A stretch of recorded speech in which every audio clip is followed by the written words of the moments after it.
Good evening. This lecture tonight here is the last lecture for this year in this place.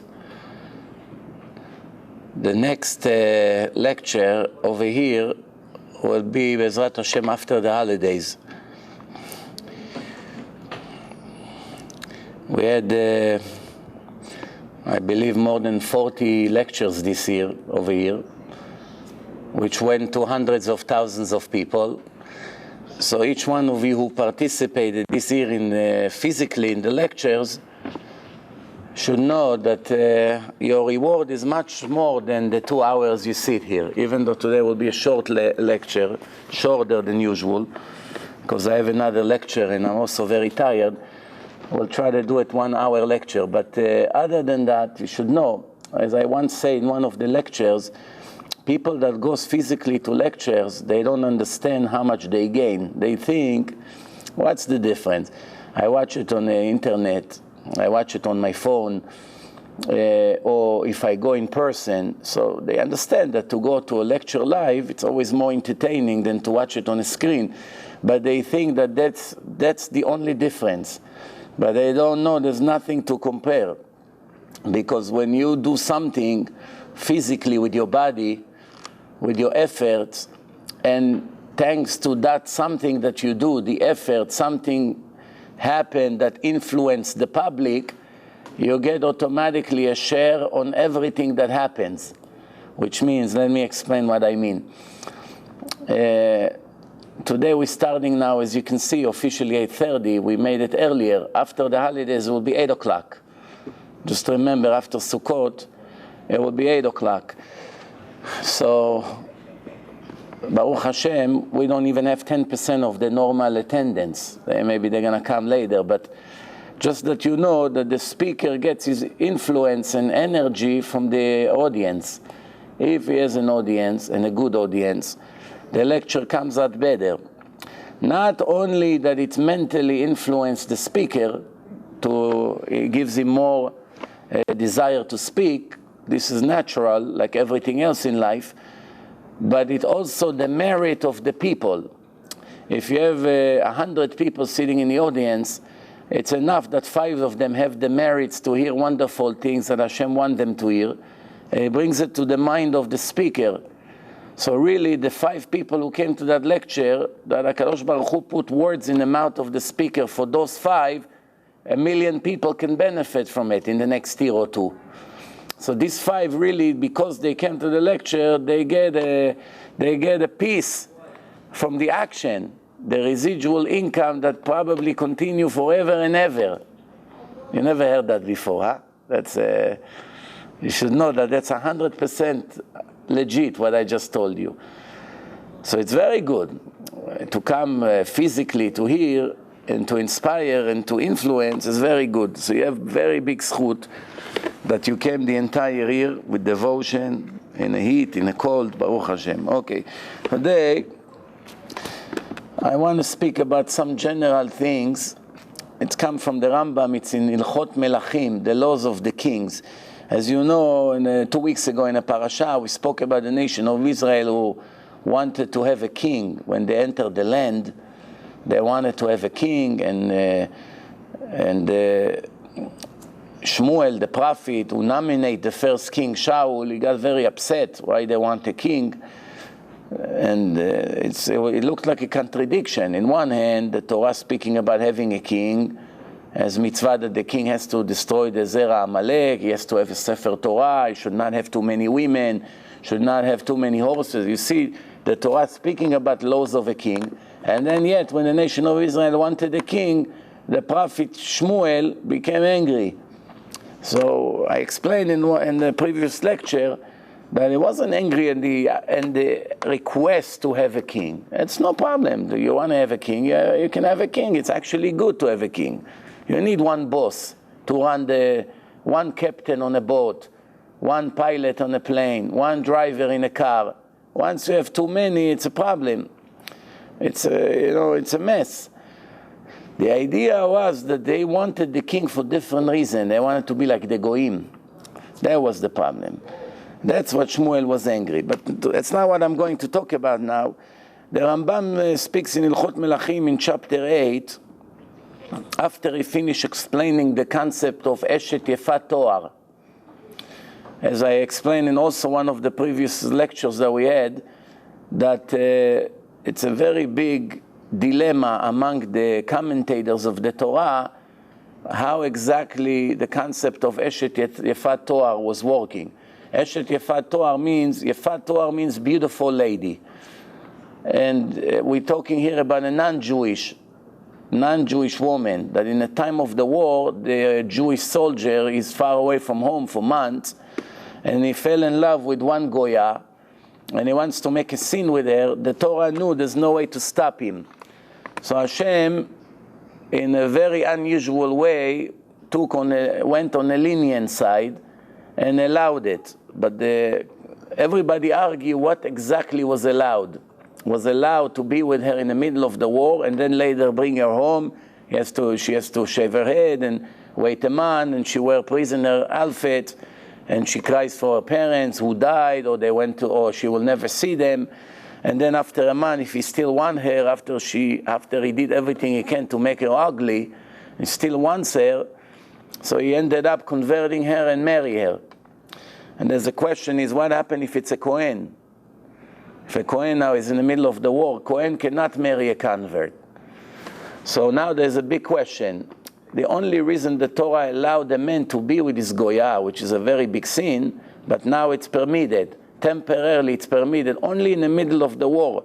Not besides the war. Only when it's in the middle of the war. So the Kohen, since anyway cannot marry her later, is he still allowed to make that permitted sin or not? So, since a regular Jew can bring her home, as the Torah say, and follow the instruction, and later convert her, and he can marry her. And if he doesn't want her, he has to set her free. Cannot make her a prisoner. He has to set her free. So what happened to the Kohen? Since the Kohen knows he won't be able to marry her, can he still be with her, the Kohen? The answer is yes. So what do we see here? The only reason Hashem allowed it is he surrendered to the desire of the Yetzer Hara. Mamash like that. Because even if the Kohen cannot marry her later on, since now it's in the middle of the war, if you don't allow him, he will do it anyway. So we see this is, by the way, the only time in the entire Torah, from 613 laws, that Hashem actually allowed a person to do something that Hashem hates, because he knew there's no point of asking a person not to do it, which is very interesting, because we have a rule in Judaism that HaKadosh Baruch Hu never asks a person to do something unless if he's able to do it. If he asks everyone to keep Shabbat, that means every Jew in the world can keep Shabbat. If he say to eat kosher, that means everyone can eat kosher. If you say for the ladies to dress modestly, that means every lady can do it, even if it's hard to one more than to the other. But that doesn't mean that there's a lady that can come and say, oh no, I can't. All the people who come and say, I can't do this mitzvah, I cannot do that mitzvah, it's all nonsense. Everyone can, they just don't want, for whatever reasons. Sometimes it's lack of emunah. Sometimes they don't have enough fear from God. Sometimes it's pure desire. Sometimes they don't believe that that's really what Hashem meant. They think maybe the rabbis exaggerated. Maybe they added to the laws. There's all kinds of things what makes people make sins.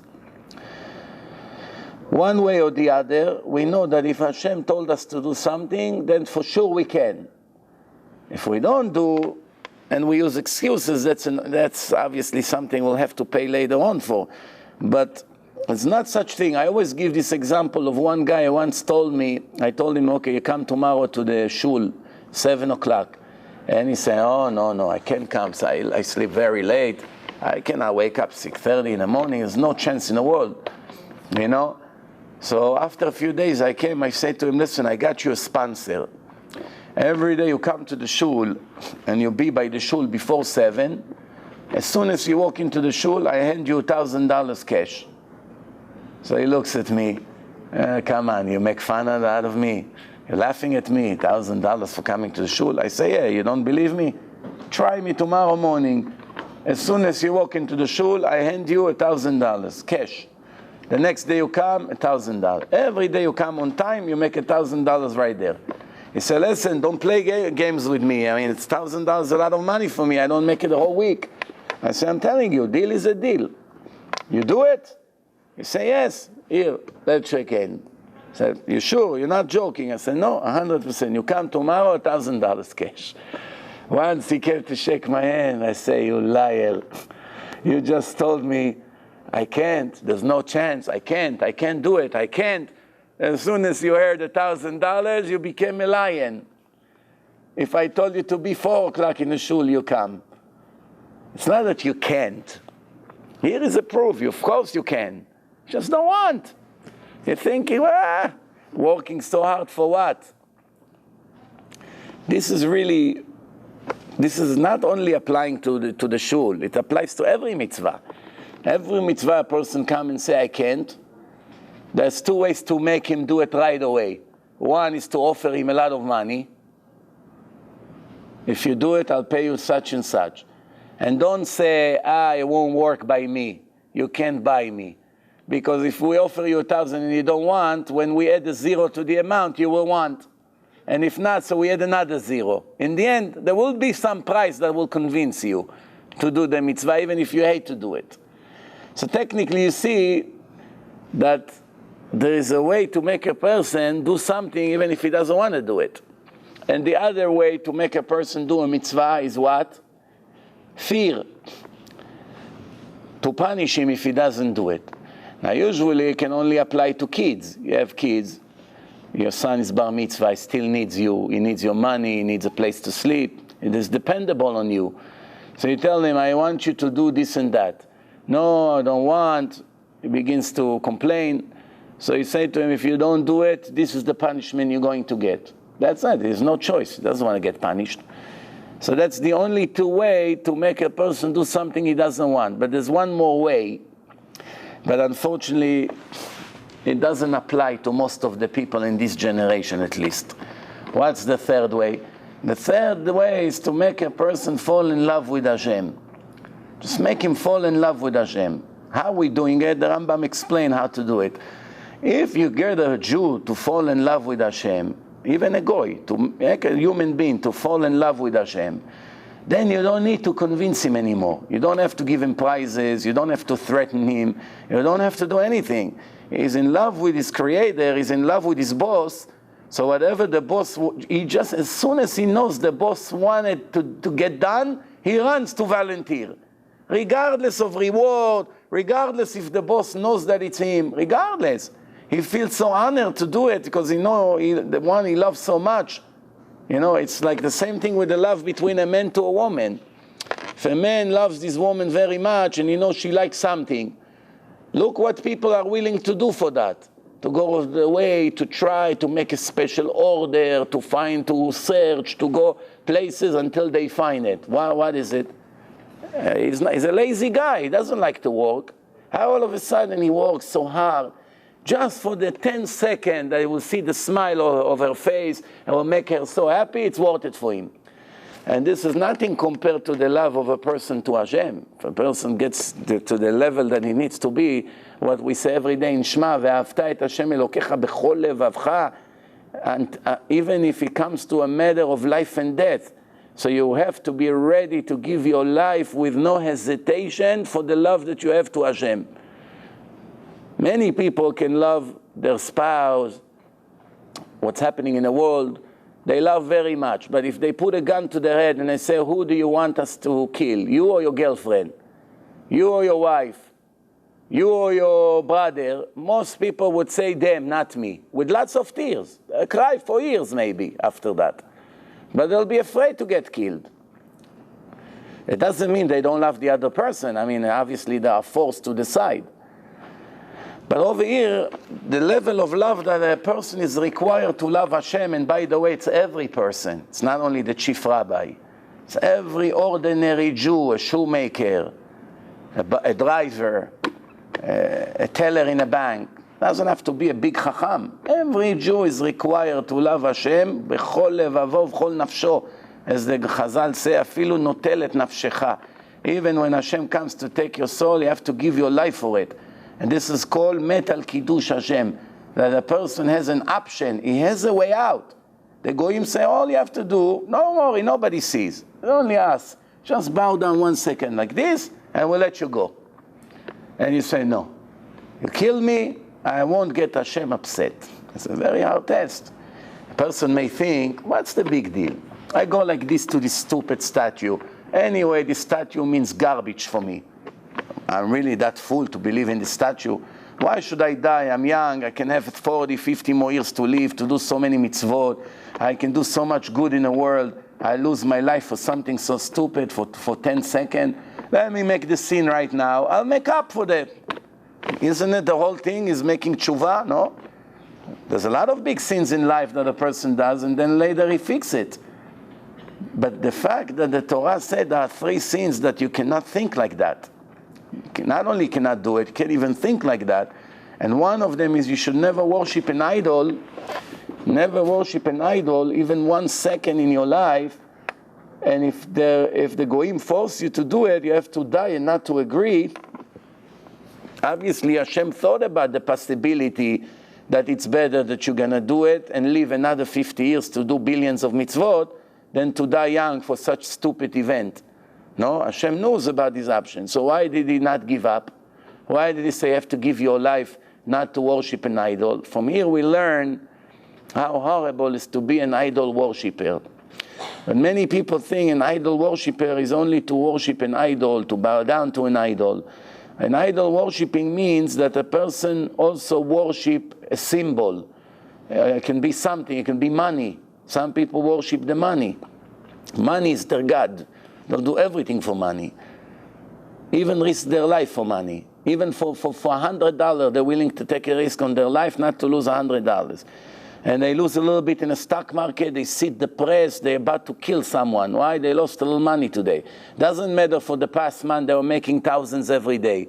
One bad day, they sit depressed, they scream, they curse, they're nasty. They worship the money. This is their God. I remember one time, the guy who makes my CDs, he wanted to sell the business to a religious man. I don't know if you can call him religious after I'll tell you this story, but he looks religious. That's the right way. He looks, from the outside, he looks religious. So he came with his son. He was maybe in his 50s, and his son was in his 20s. They came to check the place. They check if they want to buy the factory that makes the CDs. So they sit over there.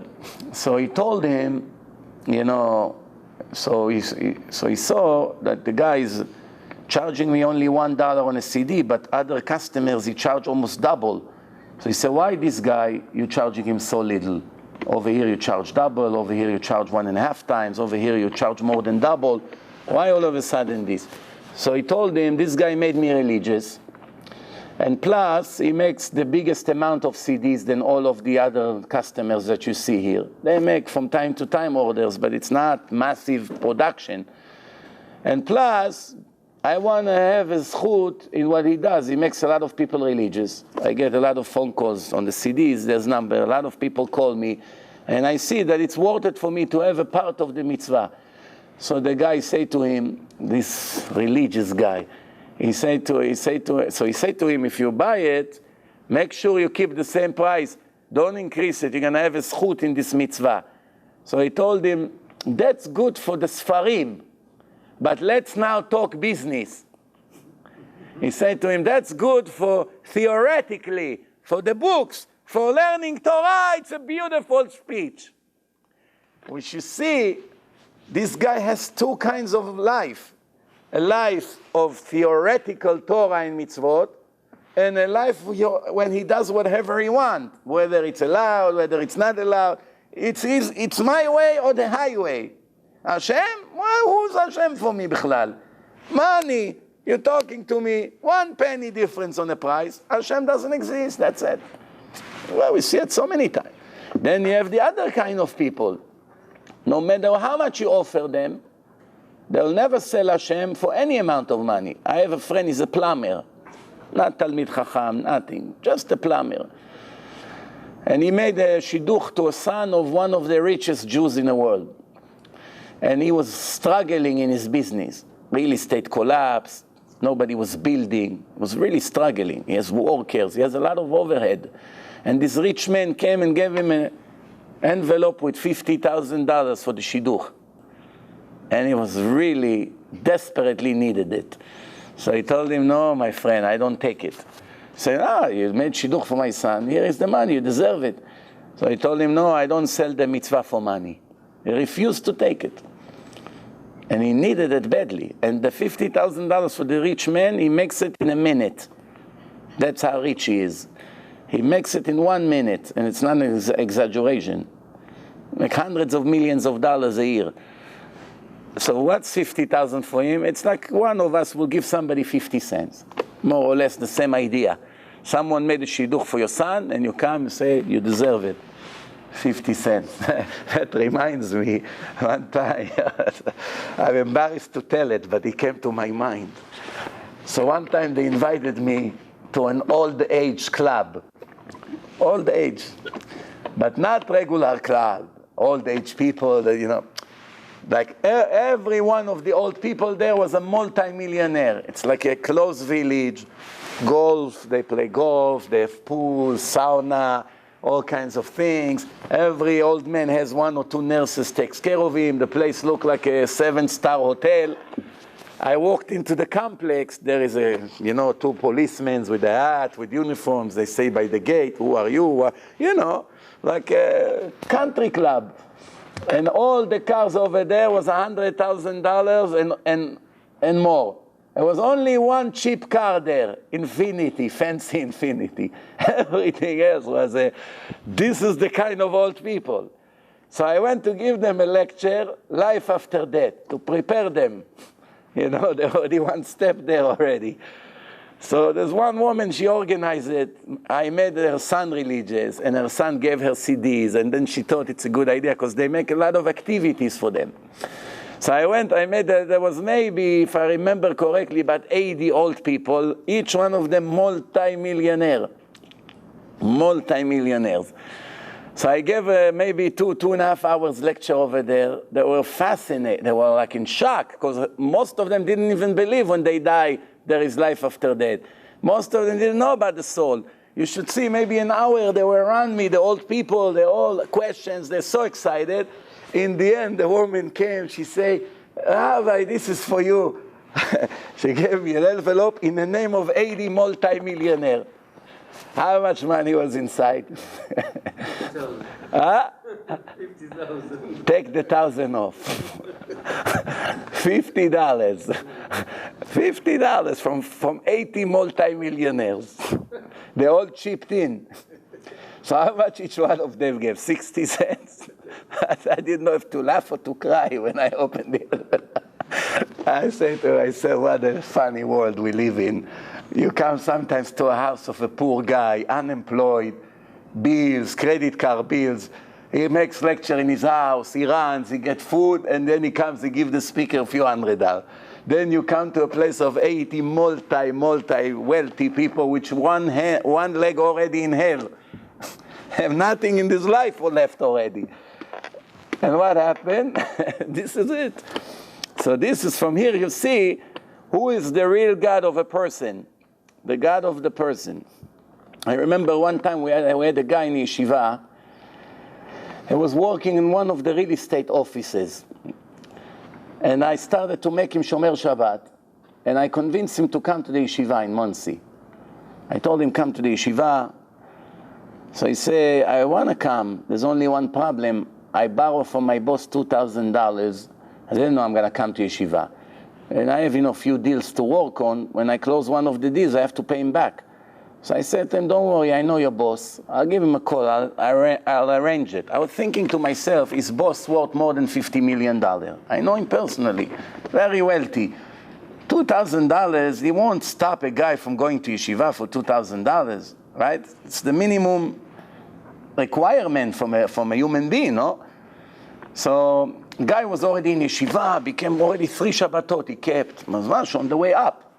I called up the guy. Maybe an hour I was sweating on the phone, convincing him that every word of Torah that this guy would learn, he will have a share in it. For letting him go to the yeshiva, he didn't give up. He did not give up. Yeah, I understand you, but I'm very tight. You know, so when I came to him, I said, "Why?" He said that it's very tight. He said, "Why very tight? You just made, I don't remember, a few $1 million on a deal." He told me, "You just closed the deal, you made a few $1 million. What very tight?" And the guy left the yeshiva and became a goy. That's it. No Shabbat, no nothing. I saw him after a while in the street, no kippah, gel in the hair, you know. That's it. Now, this owner of real estate office for sure has no share to the world to come. That's it. He murdered the soul. We'll never be able to make up to it. It's not a joke. What do you think? It's a joke? $2,000 would cost him trillions of dollars and suffering and agony and pain, and it's not even the beginning. What's going to happen to this guy? It's not a joke. People don't understand what they do. And I explained it to him. Told him, you know what a responsibility it is? And we didn't ask him to give it up forever. So one day I'll come out, I'll go back to business. Give him time to build himself up as a religious Jew. He didn't give up. He didn't give up. The Rambam writes like this, Moshe Rabbeinu לא הנחיל התורה והמצוות אלא לישראל. Moshe brought the Torah specifically to the Jewish nation. However, the Torah, as you can see in parts of it, refer to non-Jews as well. There's mitzvot in the Torah that applies for the goyim. There's an option in the Torah that every goy who wants to come to convert, not every goy, almost every goy, he can come and convert and become a Jew, and he goes to a higher level from a Jew from birth. It's in a very high level, a convert. By the way, from all the religions, since they're all fake, you always see the same thing. All the fake religions, all the fake cults, even the fake cults among Orthodox Judaism, there's some fake cults also in Orthodox Judaism, all of them are missionaries. They'll do everything they can to hunt people to join their group. That's their main goal. If they get you to join their group, fine. If not, they're not interested in you. If you come and say to them, okay, I will be religious, but not in your group, in a different group, they're not interested. Their only goal is to bring you into their cult. That's the entire missionary idea, is to hunt you and bring you to their group. So, all their fake religions, according to their fake religion, is if you do not believe in their false Messiah, you cannot go to heaven. You cannot stay in Jew and go to heaven. In other words, if you believe in JC, he will save you. If not, you go to hell. It's Muslim, the same story. If you become a Muslim, that's it. If not, that's it. You have no share to the world to come. And all the other cults, etc. The only religion that say that you don't have to be a Jew to have a share to the world to come and to go to heaven is Judaism, because that's the only real religion. It's not a missionary club. It's the truth of God. You want to stay a goy, you can stay a goy. You keep the 7 law, you'll be a righteous goy, and you go to heaven. Yes, it's a lower heaven, because your mission is much easier, but it's heaven. You go to heaven, many of the Jews that don't keep the mitzvot don't even make it to heaven. This goy can make it into heaven by keeping the laws. So this is, by the way, something to think about. You cannot be a Jew according to the Muslim and have a share to the world to come if you stay the Jew. Even though they know that God gave the Torah to the Jews, they admit it. But they say, no, you have to be one of us in order for you to see the salvation. Same thing Christians, same thing even all kinds of other cults. But we say to them, no, don't be a Jew, stay a goy. Just keep the 7 laws that God told you, you don't have to be one of us. And you have a share to the world to come. Why? We are the only truth. It's not what's good for us, what benefits us.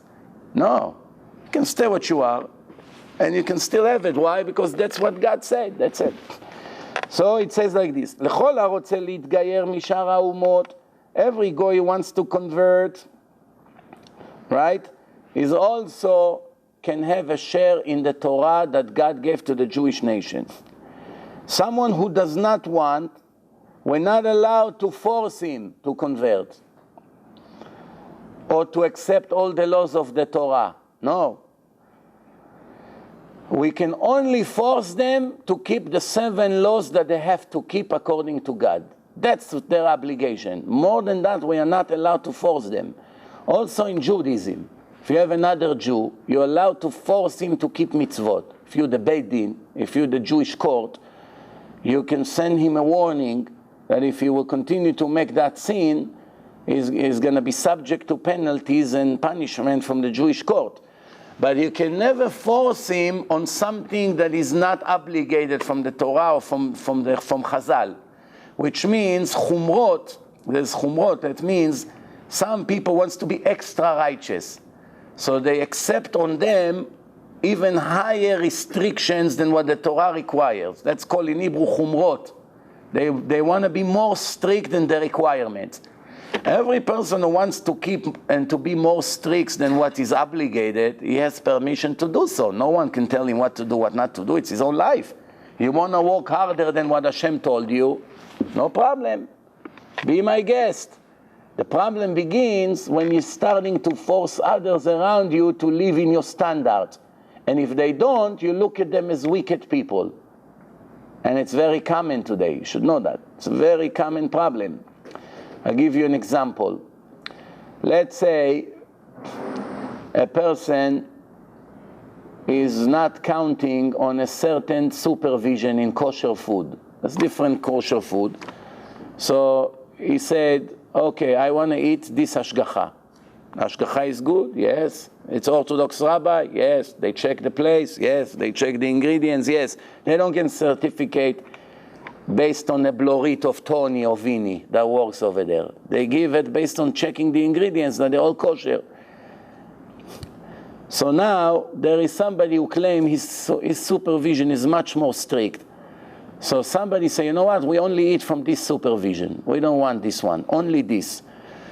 After a few years, somebody who eats from the normal supervision already looks like a goy for them. They look at you down like you're not a kosher Jew. Why? Because you eat from this hashgacha. What's this hashgacha? Perfectly kosher, no problem. Or I give you another example. Some Jews accept Shabbat before Shabbat starts. It's mitzvah for every Jew to accept Shabbat before the official time.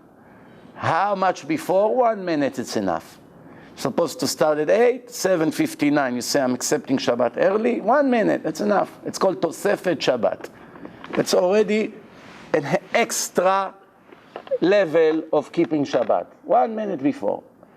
But some people wants to be very, very holy. Most of the time it comes from their pride. They think it's come from righteousness, but it's really come from wickedness. But they don't really realize that they're full of baloney and full of ego. Most of the time.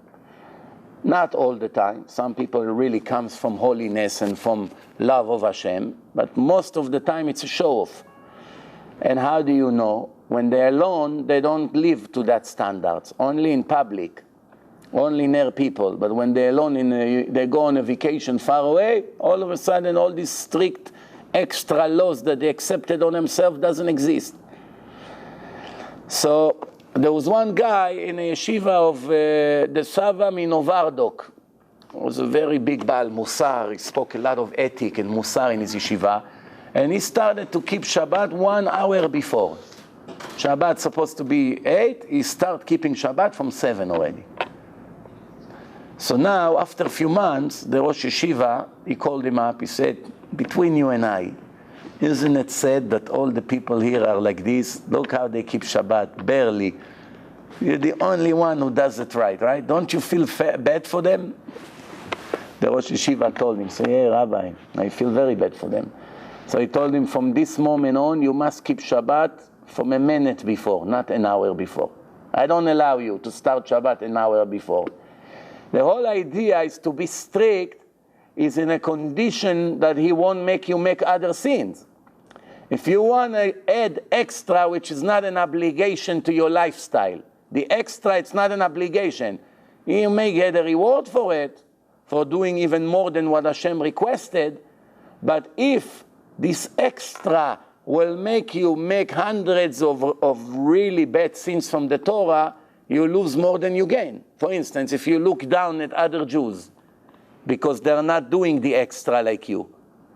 So what mitzvah you get? You get mitzvah of doing something that you're not even obligated, and now you're making hundreds of sins that you are obligated not to make. You lose a lot more than you make. You understand the concept or no? So, we are not allowed to force anyone to do more than the halacha requires. You're not allowed. You can ask, you can make rules in your neighborhood. If somebody already lived there, you cannot come and force him. You decided you want to wear all white shirts. You don't want blue, you don't want other colors. Over here, everyone wear black and white. But he lived there already. And you come and you begin to force him. You have to dress like us. You can't. He's here, you're forcing me out to wear. Where does it say in the Torah I have to wear white? It's a custom. Now, new people who wants to come to your neighborhood, that's a different story. You can tell them over here, this is the rules. You want to join us, you have to live like us. You want, fine. You don't want, don't come. But those who are already there before you or at the same time with you, who are you to rule their life here? However, if he makes sins in Shabbat in public, then you can force him, because the Torah say.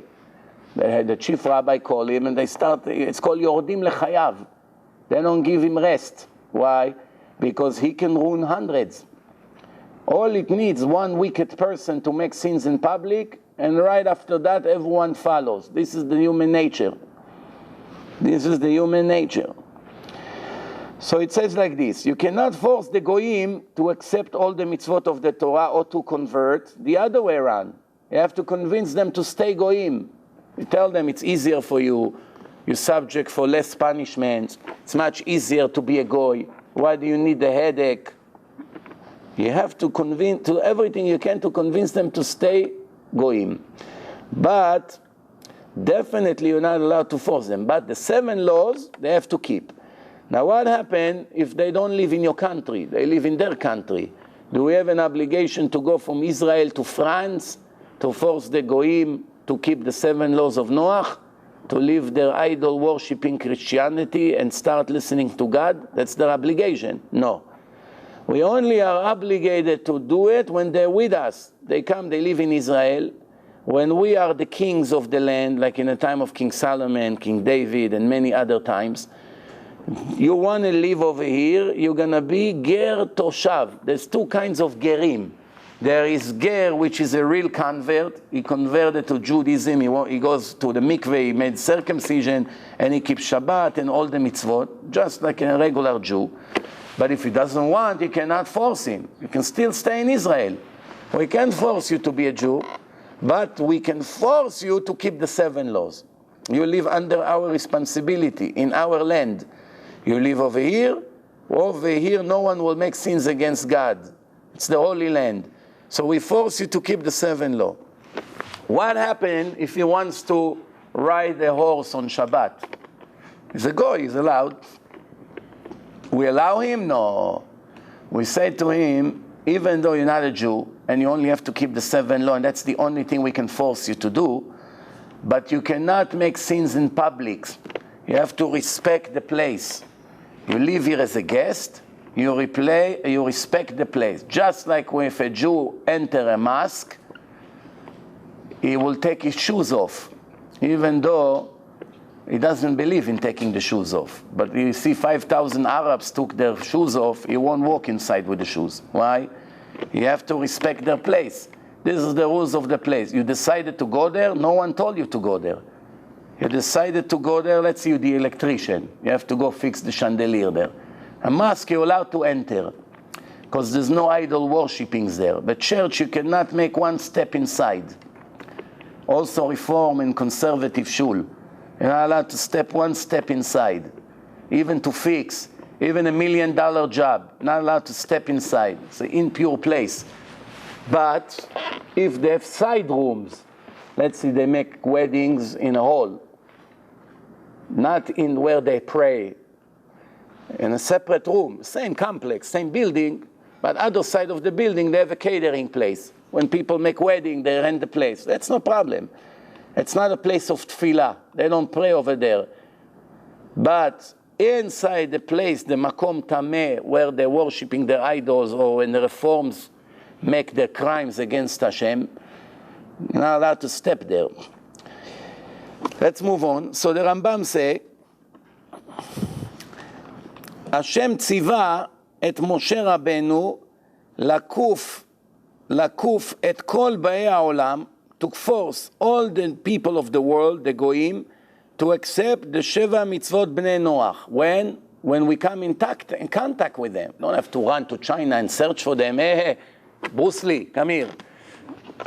Hey, why you eat raw animals? Why you don't kill them first? They eat worms, they eat all kinds of, the Chinese, they eat live things. Why you eat it? No, you have to kill them first. Why are you doing this? What, is this my problem? Yeah, but Hashem gets angry when the goyim make sins.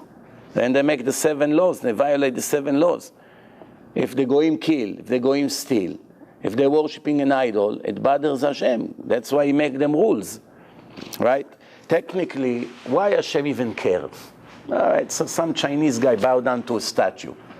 It's 2 billion Chinese. Why does it bother Hashem b'chlal that this Chinese, somewhere in a village in China, is foolish enough to bow down to an idol, or some Indian bow down to the cow? It shouldn't even bother Hashem. Reality-wise, we see it does bother him. That's why he made the goyim rules. You should not kill, you should not steal. It's not necessarily that it bothers Hashem. Hashem just wants the world to have order. If people start to kill each other, it ruins Hashem's world. So Hashem wants to protect his world. So he told the goyim, you should not kill, you should not steal. You need a healthy society. This is a foundation of every society, regardless of religion. Okay. Even in a secular environment, they have these rules. You should not kill, you should not steal. It's nothing to do with religion. But idol worshipping, it's a pure religion law for the goyim. Why does Hashem care about what they do?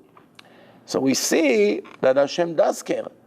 Eating animals before you first kill them, it's Tzar Ba'alei Chaim, Hashem cares for the animal. So it's nothing to do with religion. But he said they have to make police and courts to judge according to their rules, whatever rules they decide. That's also to maintain a healthy society. So it's also nothing to do with religion. So what's really from the 7 laws of Noach? Well, let's go one by one. How many of them is religion laws? Religious laws, how many? You should not kill, it's not a religious law.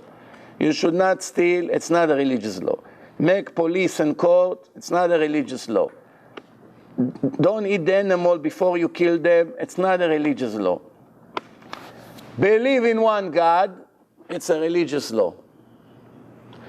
Don't make all kinds of sex crimes with the relatives, right?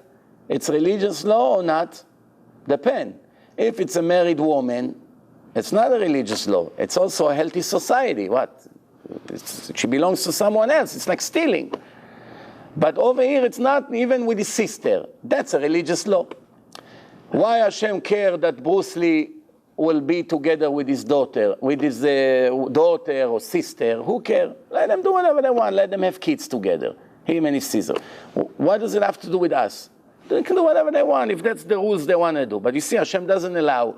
So it's a religious law. So that's also a second one. And what else? Do not worship an idol. That's it. So 4, it's mandatory laws, secular laws. And 3 are religious laws. So 3 from the 7, it's religious laws. You see, Hashem care what the goyim do. Otherwise, you wouldn't bother with religion with them. Let them do whatever they want. The animals can do whatever they want. No rules apply to animals at all. They can kill, they can steal, they can do whatever they want. There's no jail for animals, no punishment, no executions for animals, nothing.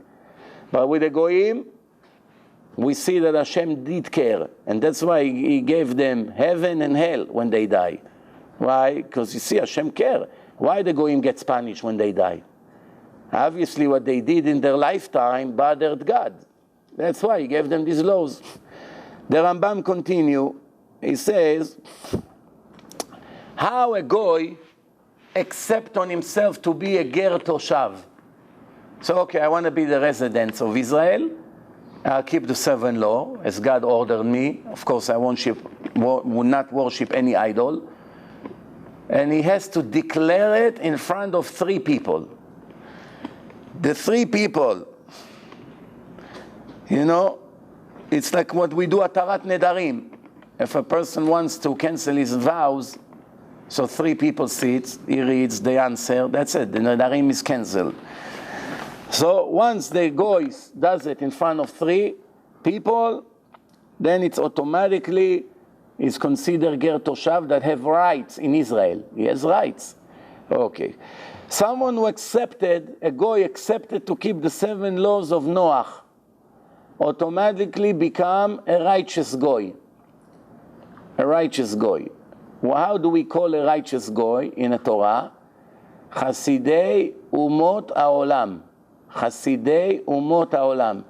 Chasid means someone is in a high level of righteousness. Umot, it's the nations. Haolam, it's the world. It's the righteous people from the nations of the world. Why? He keeps the 7 law. By the way, the 7 law is not exactly 7. It comes to about 50. 50, if you more, a little more. Because if you break it to all the things that are attached to it, for instance, there are many laws that are required by human logic, like to respect his parents and other things that they have to do. It's required by human logic. Every mitzvah that is required by human logic, they also have to keep. However, we should know one very important rule. If the goy keeps all the laws because of human logic, he's not considered a righteous goy. If he keeps all the laws, it doesn't make any sin. But he does it because morally, ethically, he feels that that's the right thing to do. He doesn't have a status of a righteous goy. Very interesting. He only becomes a righteous goy if he does it because God said so. Whether I understand it, whether I don't understand, whether I thought before there's maybe more than one God, now I realize Hashem says there's only one, okay. Once he does it because God said so, that's when he goes into a category of a goy tzaddik.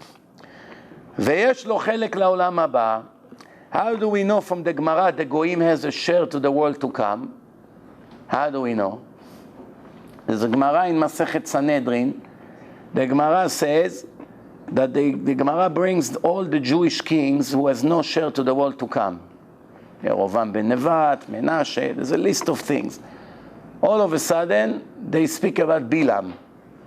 Bilam was a goy. The Gemara says Bilam doesn't have chelek la'olam haba. So the Gemara begins to say, what do you mean? Of course, he's not a Jew bichlal. What are you even mentioning Bilam? The answer is, from here we learn, the goyim has a share to the world to come. Bilam was a wicked goy. That's why he doesn't have a share. If he was a righteous goy, if he made tshuva before he died, then he would be considered a righteous goy and will go to heaven. Now, so they have to accept it, to do it, because this is what Hashem said to Moshe to teach the goyim. Once Moshe brought the Torah, the goyim learned from the Torah.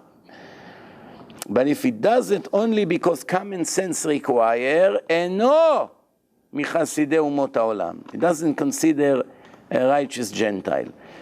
Adam, when Adam was created, how many laws Adam had to keep? 6. 6 laws. Which 6 laws? All the 7 laws the goyim has, minus 1. Which one? Ever min achai. Not to eat animals before you kill them. It's something that Hashem added to the 6 that Adam had when Noah came out of the ark after the flood 4,200 years ago. God came to Noah and he mentioned again the 6 that was already there from the time of Adam, and he added 1 more to make it 7. These 7 laws apply to all the people in the world for about 900 years, even to the Hebrews. Later, the Hebrews became Jews when they received the Torah, and all the rules changed. But up to then, the whole people in the world, they had to keep the 7 laws. So,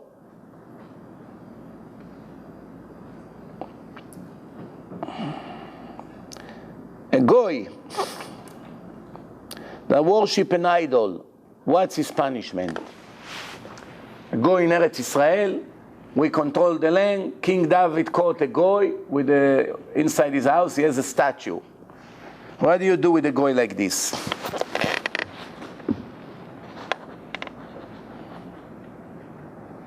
The rule is like this.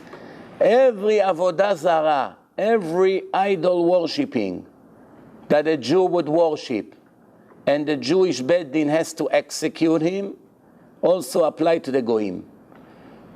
Whatever the Jew is obligated to get killed, the goy is also obligated to get killed. This is the language of the Rambam. Ben Noach, a goy that worshipped an idol, הרי זה חייב, is guilty. והוא שיעבוד כדרכה, in one condition, that he follow the regular instructions of this idol worshipping, not in a different way. Like if they all come and they serve something and they put flowers and they make fire and they go around, they have the rules, they make up rules. Go in Chinatown, you see. They put Buddha on the table and they go around like this and they have all kinds of strange things that they do. So this is the way of worshipping this avodah zarah. Or in India, they shave their head, the women, and they come and they serve it to their gods. And then the Nazirim, the monks over there of these temples, they picked up all the hair and they ship it to Italy. They buy it, and in Italy they make custom-made wigs, and then they export from Italy to New York, and then it goes to Borough Park, and 90% of the Rebbitzins over there works with a wig that was served to one of the idols in India. Because the women there are so poor, they cannot give anything, so they offer their hair. They shave their hair and they give it. Of course, I made it sounds more extreme than what it is, but it happens like this. It was a very big thing, like 10 years ago, or maybe less, that they found out that many of the wigs comes from tikrov. It's called tikrovet avodah zarah. Something that was sacrificed to avodah zarah is forbidden, just like the avodah zarah itself. Not allowed to enjoy from it or anything like that. Now, so if you worship this idol in a regular way, right? כל עבודה זרה שבית דין של ישראל ממיתים עליה, בנוח נהרג עליה. Every עבודה זרה that the Jewish court execute Jews for it, also בנוח, also a goy is executed for that as well. And every idol worshipping of a Jew that is not subject to a death punishment, because there's different kinds of idol worshipping, then the same way you cannot kill the goy for it. So it's the same, similar laws when it comes to idol worshipping. What happens if we see the goy is about to make a stage? What do they make stage for? Because on the stage they put their big statue. First they prepare a stage, tall stage, like they do the Christmas tree. You know, first they prepare the place, and now on that they're going to bring this tree. So if they want to do it in Israel, you don't let them. You come and you break it. Send the police and you break it. You don't let them. אין מניחים להם, לא להקים מצבה, לא ליטה אשרה. If they want to plant a tree, they used to worship trees. You don't let them. All the symbols of their avodah zarah, you don't let them. You break it before they even start. What happens if a goy cursed Hashem? He said, leave me alone. This is your God, not mine. He showed this foolish statue of him. This is my God. It's like Goliath. He came and he cursed Hashem when he came to fight King David. Right? So he started to mecharef ma'arachot Israel. Whether he mentions specifically the name of Hashem, mamash the way it appears in the Torah, or even kinui. How do you say kinui? Nickname? Kinui, not the exact name of Hashem. Like something that everyone understands that he speaks about God, right? Is guilty. What do you do to him? You send him express to you know where. A goy that killed another person, Even a baby in his mother's womb, what we call abortion today, a non-Jewish doctor, נהרג עליו, must be executed. He's a murderer. The chidush here that even for abortion he gets killed. For abortion. What happened if he killed a person that everyone knew he won't survive? Some babies that are born, you know they won't survive 12 months. Usually they die within 30 days and you don't even see tshiva on them. It's called trefa. You have trefa in human being and you have trefa in animals. No Kaddish, no sitting Shiva, no nothing. Kaddish you can always say, it doesn't do anything, but to sit Shiva you're not required. So, if he killed trefa, or he tied a person in front of a lion, he didn't kill him directly. He tied him and there was a hungry lion there, and the lion came and ate him. Or he tied him and there was fire over there, and he knew in 1 hour the fire will come here and he cannot run because he's tied into a tree, so he will get killed. Or he locked him in a room and knew he's going to die from starvation. Why they giving all these examples? Because this is called an indirect murder. For a Jew, there's a difference if a Jew murders someone directly or indirectly. What's the difference? He's going to get a huge punishment from Hashem one way or the other when he dies. We're talking only a punishment in a Jewish court. If he killed directly and 2 witnesses saw it and they testify exactly in all the details similar, then they execute him and they kill him. But if he killed him indirectly by tying him to a place and the fire came or the lion came or he locked him in a room and he died from starvation, he didn't kill him directly with his hand. He didn't break his head with a hammer or stabbed him with a knife. So then you cannot execute him. A murderer, big murderer and a big criminal, but you cannot execute him from like killing directly. You know, so what happened over here? That's what I said. Even if he's guilty, since it was an indirect murder, they can't execute him. So it says like this. If the goy killed in any way, directly, indirectly, abortion, you have to execute him. Even, now it's very interesting. There is a law in Judaism, there's a law. If you see Reuven runs after Shimon on a street with a knife, or today with a gun, or with a hammer to break his head, runs after him. And you have a way to stop this Reuven. Say, stop it, stop it. You don't know the story now. Maybe Shimon escaped from jail. Maybe he was supposed to be executed and he ran away from the rope. Maybe he's a detective running after a murderer, serial killer. We don't really know. Maybe Shimon is guilty, maybe not. We don't know. There's no time to investigate now. In 1 minute he'll be dead if we don't do something. So we have to stop Reuven. First we tell him to stop. If he continues to run after him, we have to do everything to stop him without killing him. Which means if we can shoot to his leg, or if we can throw something in his leg and make him fall, or if we can lock the door in his face, or we can jump on him if we're strong enough and grab him without risking our own life. Anything we can do to stop him, we have to do. The last option is to kill him. For everything we tried to stop him, we couldn't, then we're allowed to kill him. Now what happened if we killed him right away? Which means we could shoot to his leg, but we shot to his head and killed him. Are we considered murderers or not? We were able to shoot to the leg, but first shot right to the head. Aim to the head behind. Ran after him and shot to his head. Accident? No. So we are murderers. But the Beit Din cannot execute us. Just like an indirect murder. Why?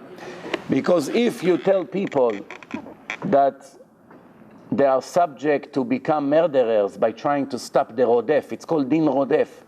Nobody would want to push his nose to situations like this. Why should I push my nose? I'm going to run and try to save the guy, then I'll shoot his head, they'll execute me. Why? Because I missed the shot or something. People would hear, they'll be afraid. So when they see somebody runs after somebody, Everyone prepared, they don't see it, like here in New York. Somebody runs after you with a gun, you think anyone care? Everyone pretend they don't see. Why? They're afraid, they get the bullet next. So in order for people not to stop and do something about it, you could not subject a person to execution. You leave him in the hands of Hashem. When he dies, Hashem knows if he's guilty or not. Why he shot to the head? Maybe he missed, like you say. It's hard to know. So it says like this. If the goy shot somebody in the head, he saw one person run after the other and is about to kill him. And first shot, the goy shot to his head. What's happened in this case? You execute him. That's the difference. You execute him also. Why? We see that the laws of murders are more strict by the goyim than Jews. A Jew that made an abortion is a murderer 100%. But you cannot execute him until the baby took his head out. That's already, you execute him. One way or the other is a murderer. Don't get the wrong impression here. Whether he killed the baby inside his mother's stomach or outside is 100% murderer. The question now, if the Jewish court can execute him now for this murder or not, that's the question. So a goy that killed inside the stomach, inside the rechem, you execute him. So we see there is some laws that are stricter by the goyim more than Jews. Same thing stealing. Goy who stole deserve execution. A Jew that stole, very easy punishment. All he has to do is pay double. You stole 1,000, you come, you give 2,000, I'm sorry, forgive me, here, take the penalty, goodbye. That's it, they have to let you go. If you're constantly doing it, the king can take you and chop your head off. The king. King is above the law. The king wants to do something crazy to wake up the whole nation. So the king said, next person who get caught stealing will feel my sword. This is what King Chizkiyahu did. He came 2,600 years ago into yeshiva. He came, he made a speech. He took a sword and he stuck it on the floor. And he says, someone from this moment on who will get caught not learning Torah will be stabbed by this sword. New law. Until now, you didn't learn Torah, you were a criminal. That's the law. From the minute Hashem gave the Torah until today, every Jew who can sit and learn Torah and does not learn Torah is a criminal. But what do you do to this criminal? Nothing. You leave him to Hashem. Hashem will take care of him. But Chizkiyahu, the king, came and said, no, I'll take care of him. I'm the king. What am I going to do? We catch you playing volleyball on the beach. Instead of learning Torah, we'll bring you to me and my sword will take care of you. That's why in his generation, every 6 years old kid knew the entire Torah, everything. Every 6 years old kid, today they know hardly one Mishnah to say, they already knew the whole Torah. There was no games. He brought the Jewish nation to the highest level in Torah knowledge in a history. That's why I always said, what doesn't come to the head, comes through the legs. You don't understand the instruction, you run all night in the army. They tell you 60 seconds, you go on the top of the hill. You run slow. They say to you, okay, since you did not make it in 60 seconds, now you're going to run 6 hours all night, non-stop, run. Instead of going to sleep, all night you run. Tomorrow, when you say 60 seconds, make it to the top of the hill, 55 seconds, you're there already. Standing, ready. Why? What got you to do it in 55 seconds today? Yesterday, you didn't take it serious. Now, today, when you begin to run, you remember the 6 hours all night that you ran on a mountain with 1 ton bed folded on the back of your head. You're running all night. Believe me, you don't ever need the instruction to be repeated to you. That's it. Take a baby. You tell the baby, don't push your fingers into the electric outlet. He smiles, he laughs, he thinks it's a joke. You tell him again, he actually enjoys to play with you. You take his hand, You give him one time, one patch like this, he'll never come near the outlet for the next 5 years. What got him to understand not to play with the electric? Not the electric problem, the pain. He knows I'm going to come here next time, I'll get it. Same thing dog. You tell the dog not to do something, what does the dog understand? Once or twice you give him a smack for doing it, he got the point. That's how they train the animals in a circus. When they do something good, they give them fish, the dolphins in an aquarium, in the shows. How they do everything they tell them? Because the dolphin understand, every time I'll do what the trainer wants me to do, I'm getting a big fish. Same thing monkey, they give them peanuts. So they know it's worth it for me to do it. Why? I'm getting the reward right away. And if not, they torture me. So they get the point.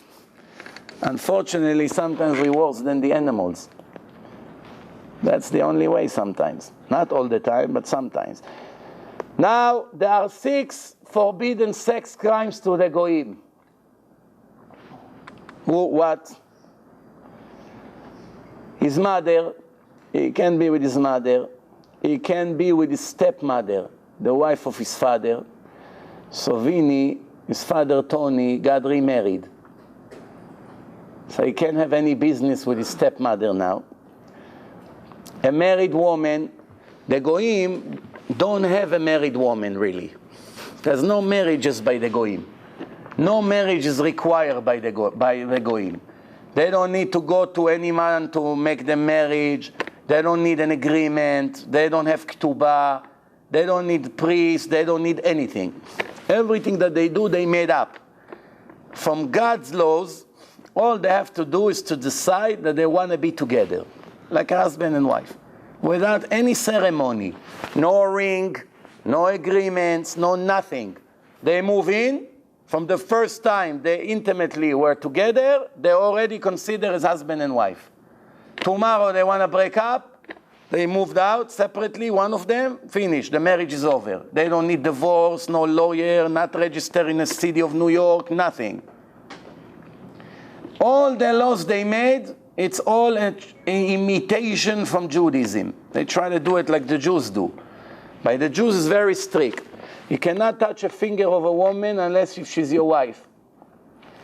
So, obviously, the only way to be with her is first to marry her. Now, if one day you want to break up, you cannot just say goodbye. No, she will be your wife forever, even if you're 30 years without her. She's still a married woman. You have to give, that's what the Torah says, "V'natan la sefer kritut." You have to give her something. Sefer kritut means a cutting book, a cutting document. A written, cutting document. And not only to write the document. If you wrote it and it's on the table, she's not divorced. She's only divorced when she received it in her hand. You put it in her hand, the minute she grabbed it, that's it. She's a free woman. She now can go and marry anyone she wants, except Kohen. Kohen cannot marry a divorced woman. So, why it's called get? Where this word get came from? Get means a divorce document. Get, Gimel is 3, Tet it's 9, it's 12, numeric value 12. Get, kosher get needs to have 12 lines. The original agreement to get divorced has 12 lines. But don't make mistake like most people do. The reason it's called get is not because there are 12 lines, so now they found a word that it's numeric value 12. No. The reason there's 12 lines in a get is because get is equal to 12. The other way around. Because get is equal to 12, the Chachamim made a rule that kosher get has to have 12 lines. Some people think, because it's called get, or because it has 12 lines, let's call it get. No. So why you call it get? Gimel and Tet are the only letters that you will never find them attached in the entire Torah. You will never find Gimel and after that the letter Tet. Those two letters hate each other. Separation, get. Why? That's already like asking Hashem why the sky is blue. When Mashiach comes, we'll know why. That's why it's called get. But get is not a word from the Torah. The Chachamim made it up. From the Torah, it's called Sefer Kritut. By the Goyim, they don't need Sefer Kritut. All she has to do and say, I don't want to be with you anymore. So no problem, goodbye, they leave. Finished. Now she can go with someone else. By the Jews, it's not so simple. You can be separated 30 years, you're still married. So it says like this. Okay, now Tony went to the bar and he met Christine. And he sees she has a finger on her ring. She never got married. She lived with her boyfriend 1 year together in the same apartment. She's considered a married woman. They are a couple without marriage. She's considered Eshet Ish by the Goyim. Now Tony wants to go and make a sin with her. If she was single, he could go with her and it's not a sin for them. By the Goyim, it's not a sin. By the Jews, it's a big sin. Goyim that meet each other, if they both single, it's not a sin. No problem for them. They can do it. But if one of them is in a marriage, which means in a relationship that live together with someone, they can't cheat. But if a night before she broke up with him, she moved their stuff out, that means they got divorced. This is the divorce of the Goyim. This is one of the restrictions of a Ben Noach. Remember, I said there are 6 violations when it comes to relation. This is the 3rd one. So we say his mother, cannot be with his mother, cannot be with his stepmother, and cannot be with a married Eshet Ish. Eshet Ish. Then, what's the 4th one?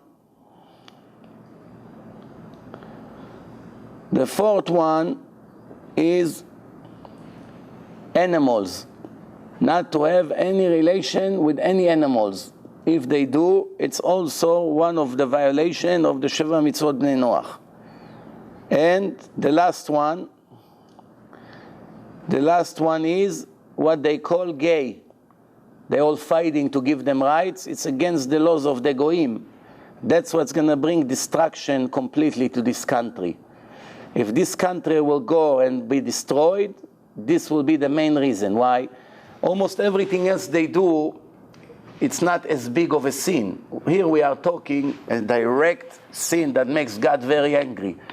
Someone told me that they in San Francisco, many of the animals also have same-sex marriages together, male and male, female and female, more than any other place in the world.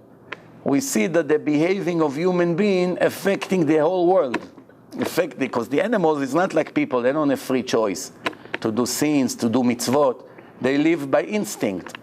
And the regular instinct of the animal is male and female. But in San Francisco, I don't have to check it scientifically. I never checked it scientifically, but I heard about it a few times already from few different sources, that's how the animals over there behave. One way or the other, we saw that in Sodom and Gomorrah, millions got killed because of that. And it will happen again. Hashem has patience. The question is, we have to make sure not to live among these people, among these sinners. Why? Because when the fire comes on their head, to get rid of them, we'll get destroyed with them. Why? There's a rule. Oy la'rasha ve'oy le'shcheno. When Hashem sent an angel to destroy a wicked person, the neighbor go down with him. Why? Who told you to live next to this wicked person? Why you live among all the wicked people? Why you want to live in a village? What are you doing over there? Gays, drug addicts, all kinds of most despicable people live over there. Why you as a kosher Jew who wants to do the words of God, why did you find a place to live only there? You cannot go to a place with kosher yeshiva, kosher shul, kosher people, modest people. You have to live only there. You couldn't find a better place. So when tragedy happened in this place, don't expect Hashem to make a miracle to get you out, like he did for Lot. The miracle was not for Lot, for Avraham Avinu. Chazal say Hashem didn't want Avraham to be upset that his nephew get killed. So thanks to Avraham, the angel told him, we're not saving you thanks to you. You deserve to die with all Sodom and Gomorrah people. Lot wasn't wicked like them. But since he went to live with them, the Torah already considered him as one of them. It's very dangerous. Sometimes a Jew gets a job offer. He lives in a kosher environment. Almost no place is kosher today, don't get me wrong. It's very hard to find a completely kosher neighborhood. But relatively compare, I mean, it's called the ara b'miuto. You have to do as much as you can. If you finally live in a place that is not so kosher, I did my best to find the most kosher neighborhood. What else can I do? That's it, the world is filthy. The world is dirty.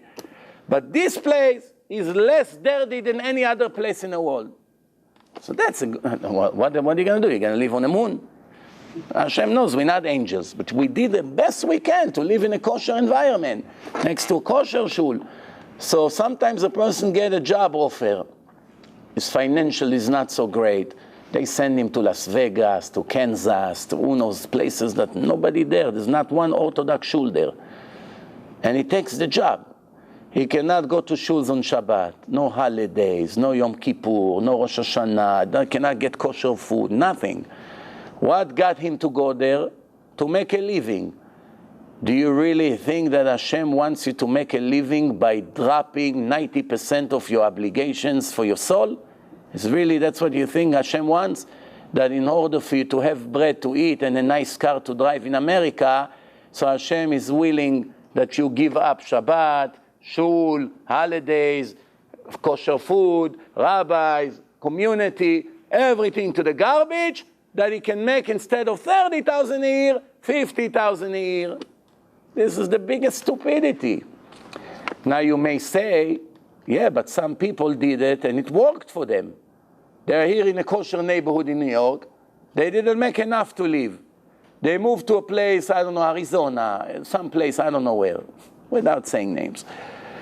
So they moved to a place, the rent over there, it's a quarter of the price. So they make the same, but the expenses are much less. So now they can survive. So you see it's working?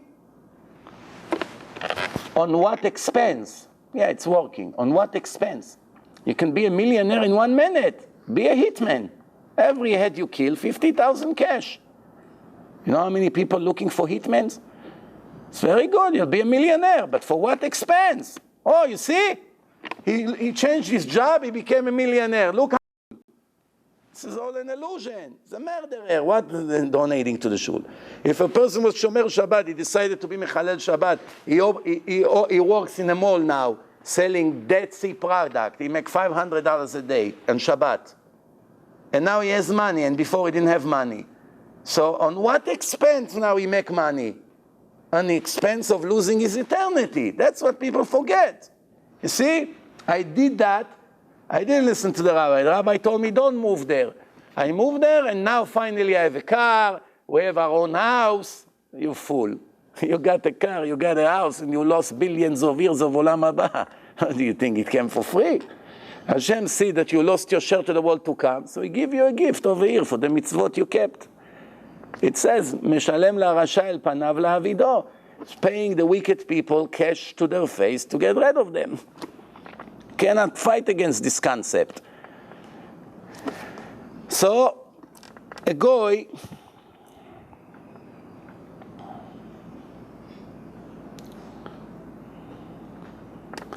also not allowed to be with his father's wife. It's not his mother, stepmother, even when his father died. You may think, as long as his father alive, he wouldn't do it. Now his father died, and his father's wife was very young, so they are the same age. So since his father is already in a grave, okay, what's the sin right now? He doesn't know. When he was alive, it was his honor, what people's gonna say. But now he's dead. Also not allowed.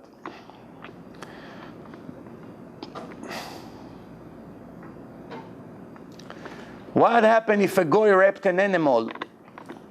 If you remember one of the lectures I say, if a Jew does it, you kill the Jew and the animal also. If a goy did it, what do you do to the goy? Execution. What do you do to the cow or to the sheep? You leave it alone. You don't kill the animal. This is a wake-up call to every Jew in this world to understand what's going on here. All the ladies, especially the ladies. The ladies walk half naked on the street. 90% of the religious women walk half naked on the street. They fool themselves, they think they're modest. They wear all this material that stretch and attach to the body. The skirts are very short, they're very tight to the body. The sleeves are always too short, everything is open, everything is clear. The wig, if wig is allowed, according to that shita, it's always longer than what the halacha requires. Basically, they make 8-9 violations every day against modesty when they walk. Some of their skirts is worse than pants. So the Goya wear pants, and she looks more modest than this religious woman with her tight skirt sometimes. And they think they fool Hashem. If a Jewish woman walks in the street and people look at her and think all kinds of things about her, which is accumulation of millions of sins every day, depends how many people saw her that day. If a man made a sin by raping an animal, a Jew, Hashem say, kill the animal. I once asked, okay, the Jew will understand, he made a horrible sin, but why kill the animal? The poor animal got attacked by a crazy lunatic. Now you kill the animal? So what did I say? Hashem say, I don't want any memory for my son losing his eternity, losing his share to the world to come. This animal, even though it's completely innocent, was standing in a field and some crazy came and did what he did, but because this animal is related, is reminding the world that this Jew lost his share to the world to come, he had to be executed, and they hanged his body on a tree, and everyone walks and looked at him and say, this is the guy who raped the cow, this is the guy who did that. It's such a chilul Hashem for me, for the Torah, that my children behave like this.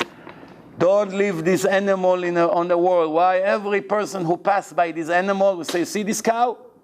This guy, Mr. X, died by doing this to it. And everyone will continue to talk about it.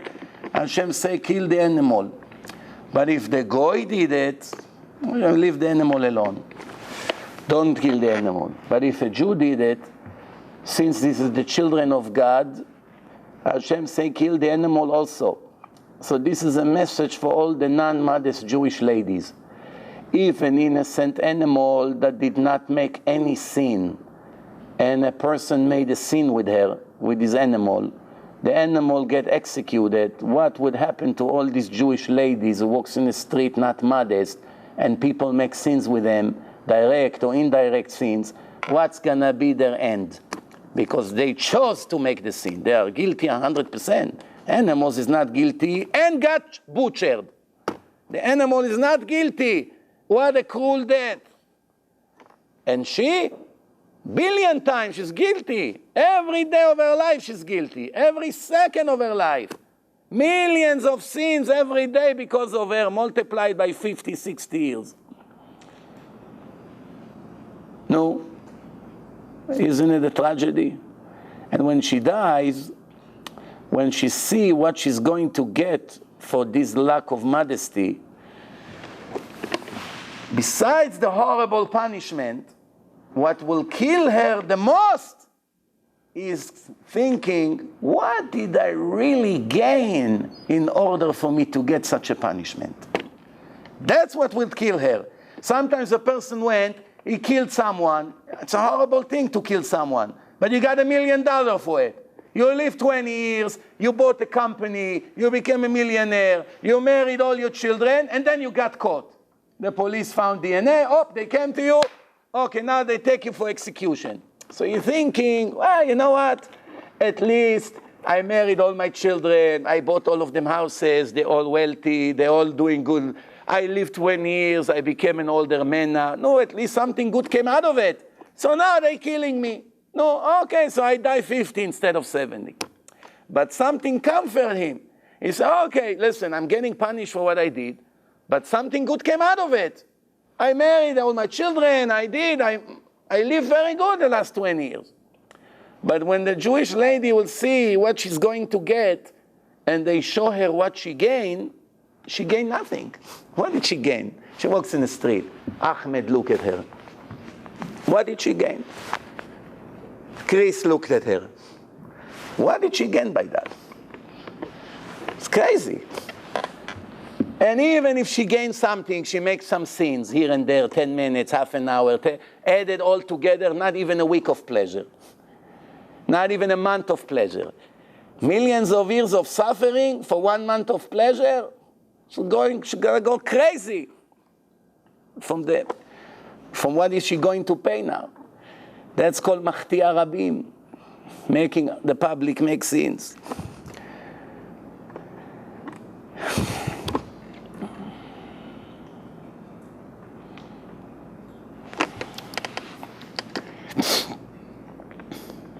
The Goyim, as I said, their punishment is strict for stealing.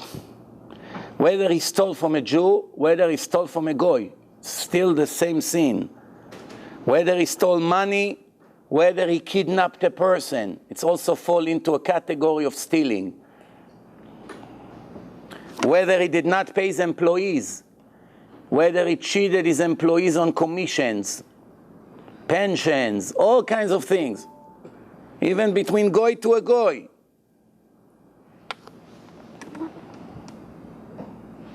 Even working for someone in a store and eating in a store without permission. Tony got a job in a bagel store. And the owner told him, you're allowed to drink water, coffee, and to eat 1 bagel a day. That's your lunchtime. So he took 3 more bagels home. Chayav mita already, execution, stealing, that's it. What happened if he wants to do tshuva? The Goy. I regret the next day. So he wants to come, give him the money. Since he already is obligated to be executed, yesh alav gzar din already. It's a sentence, immediately sentence. Can he do tshuva or not? What do you think? Huh? Why not? I tell you why not. How do you know that a Jew can do tshuva for stealing? It says. There is a verse in the Torah to teach us that. What does the Torah say? Ve'eshiv et hagzela. It's called lav hanitak le'aseh. Lav means restriction. Lo tignov, lo tigzol. That's a restriction from the Torah. You should not steal. Okay. How do you correct this stealing? Comes the Torah and gives a separate mitzvah, positive commandment. The positive commandment is the opposite of the restriction. The restriction say you should not take without permission, you should not steal. The positive commandment come and say what you have without permission in your possession, you must return. So now by returning it, you're actually making a positive mitzvah. Why do you need a positive mitzvah? Every fool knows that the Torah told you should not steal. That means when you have something, you must return it. It's not mine. You don't need a separate mitzvah in the Torah to return it. Apparently you do. Because you may think, what does it help me now that I'm returning a year later the product? I already guilty of the crime. I'm guilty. I'm guilty of the crime. I'll give you an example. If you stole a car from a dealership and you drove it, even 1 mile, and now you came and to the police and say, here's the car back. Still arrest you. Why? I fixed the sin. Here, I return it. If you were according to the laws of the Torah, you're right. You return it. You don't even have to pay double. Whatever usage you use, let's say it costs $100. Let's say you rented it without permission. So let's say the rate is $100 per day, so you have to pay $200. Okay, but over here, if you return on your own, you didn't get caught, you don't have to pay any penalty. Nothing, you give it as it is. Think about it. Someone bought a book, and he needs the book for tomorrow's test, to be a doctor or not, and he stole it from his drawer. And now he comes for the book, wow, the book is gone. He failed the test. He did not become a doctor. Now he's cleaning the streets. 20 years later you come, you say, hey, Yitzchak, yeah, here's the book. I stole it from you 20 years ago. You give it to him, looks brand new. So now you're giving it to me? Look at me cleaning the streets because of you. I was supposed to be a big doctor. Now I didn't have the book. I didn't have enough time to find where to get the book. I failed the test. Not my problem. Here is your book, goodbye. It gets even worse. If you come before Pesach and you stole from him a huge bottle of whiskey, $200 bottle. Whiskey is chametz. But you, like a goy, you eat chametz, you do whatever you want. You drink. Half of the bottle now is full. You come after Pesach, you say, here is the half a bottle. You know what? Worse than that. You didn't even open the bottle. You didn't touch it. You stole it before Pesach. You come after Pesach, Moshe, here is your whiskey. So Moshe say to you, I cannot use this whiskey. It wasn't sold to a goy. I have to throw it to the garbage. It's chametz שעבר עליו הפסח. It's chametz that was not sold to a goy if it stayed in a possession of a Jew. In Pesach, after Pesach, he can never use it for eternity. You have to get rid of it. Even to the dog, you're not allowed to give it. You're not allowed to sell it. You can't even give it as a gift. You have to destroy it. So now he comes and he gives you, here is your whiskey. I say, no, my friend, this bottle cost me $200, and since I cannot use it now, you have to buy me from the store brand new bottle and keep this for yourself. And he say, הרי שלך לפניך. He put it on your table in your kitchen and leaves. That's it, there's nothing he can do to you. It's called Veishivta Gzela. The Gzela is worthless now. He gives it to you as it is, finished. Now there's a separate problem. It's not his problem. He comes, he gives it to you. It's not hard to believe. But by the Goyim, one stealing, and you already have a serious problem.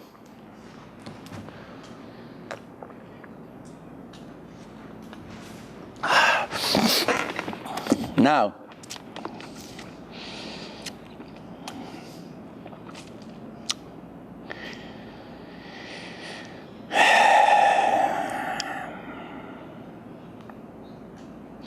a goy stole $1 from another goy, and came a third goy and stole from the thief. Okay? So we have Ahmed, Mahmoud, and Muhammad. Ahmed had $1, came Mahmoud, stole it from him. Came Muhammad, stole it from Mahmoud. What do? So the first one who stole the $1, I got confused. The second one is Mahmoud. So Mahmoud now has $1 that belongs to Ahmed. But then Muhammad came and stole it from Mahmoud. So now they caught the Mahmoud, the police in Saudi Arabia. They come to him and say, hey, Mahmoud, we go according to the law of God in the Torah. The Jews taught us the 7 law. So now we have to kill you. Because you stole the $1, that's what the Torah says. So he say, hey, you're right, but I didn't keep the $1. Here, Muhammad has the $1. He stole it from me. I'm clean. Who gets killed, if any? The second one. Second and third? The second or the third or both of them? Both of them. Huh? May all of them go to all the terrorists goes to hell. Whether they stole or not, who cares? Both of them, the second and the third, both guilty. The second may say, but I didn't enjoy from the stealing, doesn't matter. The second you stole, it's count like you're supposed to die. So technically there's not one goy probably in the world that deserves to live. So why they're all alive? They build bridges. The toll is $20 soon in George Washington Bridge. Obama play golf. For sure he stole $1 in his life, no? So why they're all alive? No, what's the answer? Because everything that we say right now, we are only speaking about Bedine Shamayim. They're guilty. Hashem has patience. When we die, He pays us for what we deserve. Everything we did. Cannot run away. In the Jewish court, We don't have anymore. Since Bet HaMikdash was destroyed, there's no Jewish court.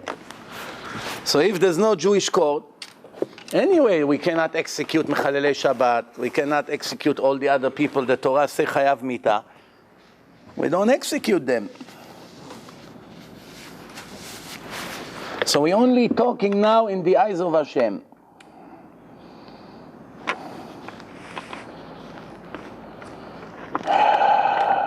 Now when a goy eats an animal without killing it, I believe today there's no goyim in the world that will take a chicken and eat it while it's still alive. But believe it or not, 3,000 years ago there was in custom, there was in style to kill the animals while they're still alive. So if he does it, if while he's eating the animals died, he didn't kill the animal first. They used to do it, they used to rip apart from the animal, and that's how they kill the animal. By ripping it, the animal die and they eat it. Or then even, they can even cook it later. You can take it like this, they don't kill the animal first. They just kill the animal by ripping apart from the animal and eat it. So the question now, how much he has to eat in order for him to be guilty? If a Jew eats pork, when the Beit Din hitting him with the whip, the 39 shots, when? Only after he eat kazait, 1 ounce and up. If he ate only 20 grams, it's a sin from the Torah, but there's nothing they can do to him. The minimal amount to require a punishment from the Beit Din is 1 ounce, kazait. Less than that is not considered eating, it's tasting. The Torah say to eat. Eating, when the stomach of a person become a little bit full, even for 5 minutes, from 1 ounce and more. Less, it's nothing, it's like tasting. No one becomes full from less than 1 ounce, even if his stomach is very small. By the Goyim, it doesn't matter. Even if they took 1 bite from a living animal, it's less than 1 ounce. It's already a violation of one of the 7 laws. It's called Ever Min HaChai. Why? Because the minimal requirements only apply to the Jews. This is what Hashem told Moshe Rabbeinu. Shiurim. Shiurim means measurements. Measurements, it's all halacha leMoshe miSinai. Hashem taught Moshe verbally all the measurements. How much matzah we to eat? Kabeitza, 54 grams. It's double kazait, like 2 big olives. 2 big olives, each olive 27 grams. Kabeitza, 1 egg, 1 chicken egg, 54 grams. There's arguments if it's with the peel, without the peel. But the Goyim, there's no measurement. No minimal amount, no maximum amount. So if they eat, that's it. What happens if a Goy slaughter an animal, but the animal is not dead yet? There is a cut, but it's not dead yet.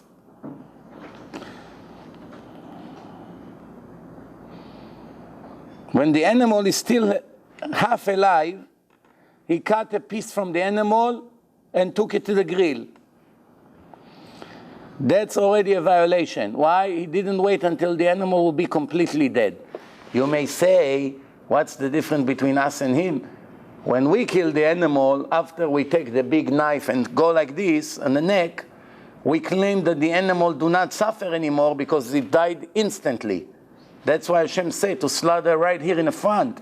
So why now there is halacha that if a goy did it and the animal is not fully dead and he cut a piece from the animal, it's considered a violation of the laws? The answer is, all the kosher animals that the Jews eat have only 2 blood cords in the front. They don't have 2 reserves in the back. But the non-kosher animals that the Goyim eats, horse, pig, etc., has 2 reserve cords in the back. So when you cut in the front, blood continues to go to the brain for 5-10 more minutes. The animal is still alive. You cannot slaughter a pig, it won't help. Why? He continued to receive blood from the back of the neck. But all the other animals, cow, sheep, etc., you cut the front, in 1 second, no more blood goes into the brain, and all the movements of the animal, it's only reflex. No, there's no pain involved. The cow is trying to get back on her feet, falling, and the legs are jumping. It's all electric signal that was sent from the brain before you disconnected the brain from the head. They even show one time a chicken, you chopped his head off. They cut the neck completely, and he walked another 5 steps. No, without head. Why he walked another 5 steps until he fell? How he walks without a head? How? The answer is the brain already sent the signal to the muscles, to the ligament, because in the head of the chicken, it was walking. So the signal was sent. It's like the same thing when you download from the internet. If the internet dies, it continues for another 10, 20 seconds until it gets cut off, because it's sent already. Before the disconnection, some signal was sent. Same thing over here. Don't be fooled by thinking that the animal is suffering, even though there's some movements. All these laws of Ever Min Achai also apply to Jews. But for the Jews, it's one of 613 laws. For the Goyim, is 1 out of 7, which means it's 14% of their mission in life, not to do it. And since today nobody does it anyway, to the best of my knowledge, really, if you think about the life of a Goy, it's not so difficult to be a righteous Goy. The only difficulty is you should not steal. That's really the main difficulty for the Goyim. If the Goy is an ethical person, he doesn't make sex crimes with his relatives that I say. He's not gay. He's not with animals. He believes in one God. He obeyed the police and the court. He never, God forbid, cursed God or anything like that. And he doesn't worship any idol. Really, his main challenge in life is not to steal. That's a hard test. Why? Even a Goy that is not a thief steals without realizing. It's enough that he uses stamps from the place of his work once a month to put on the envelope that he needs to send personally. Or that he make a long distance call and he knows it's against the rule. They only allowed local call, or they don't allow at all to make calls in a time of work. So the boss went away, so he's making a call or two to his girlfriend. It's already stealing. It's almost impossible not to be a thief when you're Goy. Or a Jew, it doesn't matter. Almost all the people in the world, but by the Jews that lives with knowledge of learning the laws of stealing, I know many that never steal a penny all their life. Never touch something without permission. Yeah, I had a guest by me on Shabbat, a husband and wife. Baalei Tshuva, tzaddikim, very simple, ordinary tzaddikim. So the wife working in a place of her work, and somebody else started a job with a client, and she had to live in the middle. So this Jew was required to continue the job from where the other person left. And in the end of the job, or the service, whatever it was, the customer gave her a tip. She finished the job. What's the law of the Torah? The law of the Torah, if the customer gave you a tip, even if somebody did more work than you, 2 gardeners come to do your job, and the owner of the house gives the tip. If he gives them the tip as a team, because he knows you the supervisor, or he hire you for the job, they have to split the tip. But what happens if he see one work good and the other one drink beer and talk on the phone? He wants to give him the tip. So if he comes and say to him, the tip is for you only, and the other one gets angry and he say, hey, what about me? Give me half. He doesn't have to give him a half. He give you the tip, not him. Same thing, a discount on a store. If your friend sends you with $100 to the store, you come to the candy store, and the owner of the candy store is your friend from high school. Didn't see you for 20 years. He's so excited that he sees you walking into his store, so he gives you another quarter pound of pistachios or chocolate, whatever. Here, this, extra. He doesn't know you came to the store with $100 of your boss, or the $100 of your friend or your neighbor who asked you to buy for him stuff in the store. So he gives you extra, let's say $5 worth of candies. Who the $5 go to? To the owner of the $100 who sent you on a mission, or to you? So the rule is, if he gave you the discount or the bonus because he gives it to all customers because it's a special today in the store, you cannot keep it. Why? Because you came to the store with the money of your boss or someone who sent you. Everything the money buys, in general, belongs to the owner of the money. You're only a messenger. You're replacing his hand. The messenger has a judgment like the hand of the owner of the money. It's like the owner of the money is sitting in his house and he sends his hand 5 miles to the store and bought over there, that's it. The hand is apart from the body. You cannot say, oh, I'm a different person, I got the bonus. However, if the owner of the store like you, because you're his friend, or you did him a favor, you watched his car, I don't know, something, and the reason he gave you the bonus is because of you. Well, obviously, you would not get it if the guy wouldn't send you on a mission. Doesn't matter. Now it's your money. Why? Because he gave it to you because it's you. You understand the difference? So she was supposed to keep the tip. She gave it to the other one. The next day, she came to her and she said, yesterday she gave me the tip, whatever the tip was, and she gave it to her. And the Goya was in shock. So she asked me if she were obligated. She wasn't sure. So she didn't take risk. She gave her the money. You see, people that reach level of righteousness, they're not even religious all their life. Only a few years, not even. Already reached level of awareness not to touch 1 penny that belongs to someone else without permission. You know, in Israel, there is a public swimming pool. In the summer vacation, there's 2 months, it's open for everyone. So 5 religious guys came there to the pool. They came to the pool, and the guy who was working there by the register was not there for half an hour. He left the place. He had something to go. Only in Israel, you're supposed to walk by the gate, then you go somewhere in the middle of the day. I guess what happened is, up to a certain age, a certain hour it's busy. Then let's say after 3, almost nobody comes because they close at 5. So after 3, 1 person comes, 2 people come. He doesn't care. He takes off. So he came back, and the people, he saw 5 guys from yeshiva guys standing over there. And he said, yeah, can I help you? He said, we came to the pool. We're waiting here already more than half an hour for you. Where are you? So he said to them, you're standing here half an hour because I wasn't here? Why you didn't go swim? And so how can we go swim? We didn't pay. So he said later that that's what made him religious. He fell in love with religion that moment. He said, what, everyone comes here in my face, they cheat. I looked around for a second, he smuggled his kids. You know what? His friend jumped from the fence, they come, they all cheat.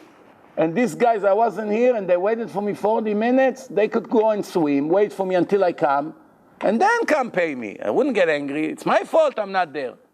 And he told them that. I said, no, you can't go in without permission. We have to get permission. They didn't go. Oh, I told you once the story in Ponovich Yeshiva. They took Israeli jet pilots after the war to visit Rav Shach there. Rav Shach was the Rosh Yeshiva. And they saw a $100 bill with a nail on the board. And next to it a note, whoever lost this $100, it's yours. So one pilot, he looks at that, he said, come on, this is a joke or what? He said, no, it's not a joke. Somebody here lost a $100 bill. We don't know who. So he went and asked one of the people, tell me how long this $100 bill is over here on the wall. He told him about 3 years. Not one person from more than 1,000 students there touched it. And I promise you that half of the people over there barely have money to eat. And this story is maybe 30 years ago when $100 was worth like $300-400 today. It's probably his monthly salary right in front of his eyes. And the best part is that anyone who wants is allowed to take it, and it's not stealing. Why? Money that got lost in a public area, the one who finds it, it's his. Money doesn't have signs. You cannot describe money, because all money look the same. If you found a $100 bill in a public territory, it's yours. Everyone there, Talmidei Chachamim, they know you can keep it. You won't get punishment from Hashem. Not one person touched it. It's emunah in Hashem, emunah, faith. Today, the problem in this generation that all the yeshivot in the world, they teach Torah without emunah. Torah without emunah, it's like a car without an engine, or a body without a heart. Everything looks the same, but there's no heart. The only way that Torah can bloom and turn into beautiful lifestyle if it comes on a foundation that it's faith first. Faith in Hashem, faith, trust. Nobody can shake your faith, not 1 inch. Hashem is with me and is taking care of me. I want to tell you a story that happened a few days ago, without mentioning names. I know somebody. I know him for a long time. He used to be a wealthy person. He owned one business, then he sold it, he bought another store, he sold it, okay. The reason he sold his other business was because he was working on something very big. And he was sure now in 2 months the deal will go through and he will become a real wealthy person. I don't know the details. He said, when it happened, I'll tell you the details. I don't know, I don't ask. The problem is that sometimes in life there's unexpected problems, and the deal did not go through. And 4 years now, is stuck, and the deal is stuck, 4 years. So I told him already a year ago, give up. He said, no, it's closed. The deal is closed, it's all signs, it's everything legit. 100%. So something technical is holding the whole thing, but it's all done. That's it. There's no way to cancel it. No? Okay, what do I know? 4 years, he's working on a deal, this, that. Here and there, he got some jobs just to, because the money he sold, the store, he finished the money now. Now it's Chagim, needs money for the Chagim. He calls me up. When was that? Yesterday, he calls me up. And he said to me, can you believe, we talk in a conversation, he told me, can you believe that I don't have $1 for the holidays, don't have $1 left in my pocket. Nothing. So he needed money for the holiday. I said, I see what I can do. 20, 30 minutes later, I got an email or text, I don't remember, from one person.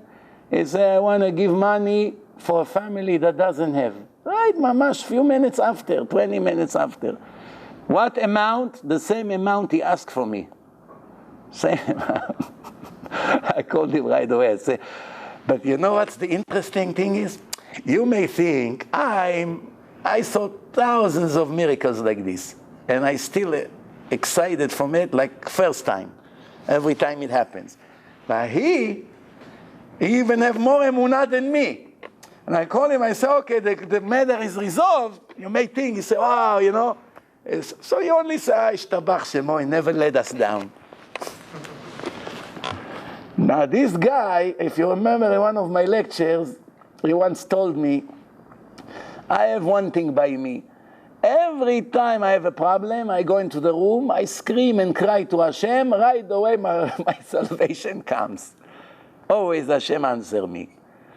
Because it says, Karov Hashem lechol korav, lechol asher yikra'u be'emet. So someone will scream to Hashem, but real scream, with a broken heart, not just reading like he reads newspaper. Many people come to the shul and they read like they read a novel. אז ישיר משה ובני ישראל, את השירה הזאת, אנא השם הושיע נא, I'm running late. That's how he prays. And say, you know what, 20 years I pray, not one time Hashem sent me. He comes to the shul, he thinks about his business. Imagine now a person has matter of life and death now. And he said to the doctor's about to cut his heart, his brain, open brain surgery. He said, bring me the laptop, I want to check the news. What do you worry about the news now? You worry about your life. That's us. A person comes to the shul. We all need this and that. Come to the shul, his mind is somewhere else. Bichlal. Ask him in the middle of davening. Tell me the last sentence you say. You won't even know where he was. Huh? Where am I, in shul? Someone who comes to pray today needs to make an extra bracha before he starts to pray. Which bracha he has to make? Extra bracha. What? Before you start, as soon as you arrive to shul, you put talit and tefillin. Now you have to make a bracha. Which bracha? Birkat haderech. When you go on a trip, you make a special bracha to go on a trip, no? Because you're about to fly now somewhere. You sit in the shul for an hour. You visit Miami. You're already on a trip in Israel. In 1 hour that is in shul, he traveled in the whole world, around the world in 40 minutes. And then he comes to his wife 2 minutes later and he says, see, how many days I pray and nothing happens. Huh? If we connect the people in the shul to a machine who reads their mind, you know what would happen in a shul? They'll close all the shul in 1 week, all over the world. Why? The embarrassment that, imagine on a screen. You come to shul, you open the book, you look at the screen, a screen for your friends, screen for him. Everyone has a screen. 9:30 appointment with Vinny. The gardener is coming in 2. This. And then, when finally they pray, there's only 1 word on the screen. What? Parnasa. Very good. Parnasa, send me money. I'm not making enough, Hashem. Only 3 million this year. It's outrageous. Business is bad. Huh? Most people, what's the complaints about? A person is deep, spiritually is dead, his children are on the streets, his marriage is destroyed, his health is horrible, he's crying, I only make 3 million this year, business is very bad. The real problem that he has is not screaming. He got used to it. Just before we finished,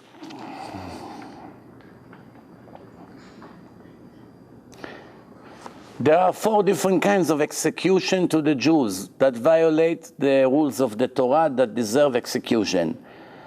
By the Goyim, how many ways there are? Many ways of executions there are. בנוח שעבר על אחת משבע המצוות אלו יהרג בסייף. Only one, with a sword. That's the reason why the people of Shechem got killed by Shimon and Levi with a sword. Why? That's the only way you can execute the Gentiles when they deserve execution.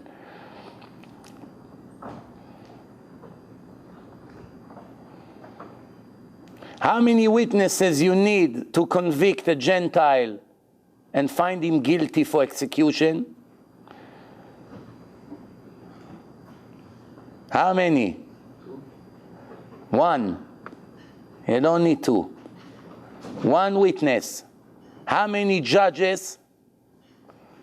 How many judges? How many judges you need to convict a Jew in execution? How many? 71. Sanhedrin. 71. And if there is 36 against 35, you can't kill him. You need more than 1 difference. And if all 71 found him guilty, you let him go free. It's a biased court. Something is not right here. Not 1 judge found anything to his favor, cannot be. It's conspiracy. By the Goyim, how many judges you need? No? Just like today in a court, 1. 1, it's enough. What happened by the Goyim? If a woman is a witness, by the Jews, a woman cannot be a witness. By the Goyim, if a woman testify and based on that you have to execute him. Do you execute a Goy based on the testimony of a woman? The answer is no. Even a non-Jewish woman cannot be a witness for Goyim. Goyim cannot be witness in a Jewish court in a matter that relates to Jews. Unless if it's called Masiach Lefi Tumo. Masiach Lefi Tumo means the Goy spoke to another Goy and somebody heard it. The judge heard it. And he heard the conversation. Since now they speak between them, they don't come and have a conspiracy in court trying to convince an innocent person. They talk between them. So whatever you heard them, you can use as a testimony. But if you need the goy to come and testify in a Jewish court, and based on that you have to kill the Jew, you're not allowed. Also a Jewish woman, you're not allowed. Why? Why? A woman is not smart like a man? She doesn't know what she saw? If a woman saw Reuven murder Shimon, and she tells the exact story like the second witness. Miriam and Yosef came. They investigated Yosef. He told us all the details of the murder. Then they took Miriam to a room. Everything the same. Now they have to come and testify in a court in front of the judges, in front of the defendant. Because all testimonies have to be said in the face of the person that you're about to convict. Not in different room. It has to be in his face. Why? When you look at the face of an innocent person you're about to tell a lie about, very difficult psychologically to make up a lie looking at a person you're about to kill. It's going to kill him based on your testimony. If you're in a different place, it's easier to lie. You don't see his execution. You don't really feel it.